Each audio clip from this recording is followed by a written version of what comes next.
سوال تھا کہ انسان کا سب سے پہلا استاد کون ہے؟ برخوردار جانتے ہو مخلوق میں انسان کا سب سے پہلا استاد کون ہے؟ پھر خود ہی بولے، کوا جس نے قابیل کو قبر کھودنا سکھایا۔ مگر انسان کتنا نالائق ہے کہ اس نے پرندے سے صرف موت کا سبق سیکھا، جینے کا نہیں۔ مجھے بہت حیرت ہوئی، بھلا یہ حقیر پرندے انسان کو جینا سکھا سکتے ہیں؟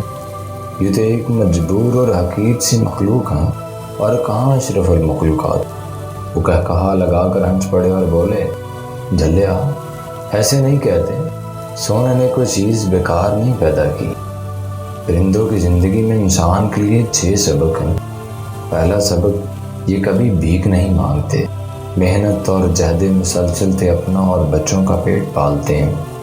دوسرا، یہ وقت کے بہت پابند ہوتے ہیں، ہم سے پہلے اٹھتے ہیں، وقت پر رزق کی تلاش میں نکلتے ہیں اور وقت پر واپس اپنے گھر لوٹتے ہیں۔ تیسرا، پرندوں میں کمال حد تک اتحاد اور تنظیم کا جذبہ پایا جاتا ہے، اکیلے اور بغیر کسی رہنما کے سفر بھی نہیں کرتے۔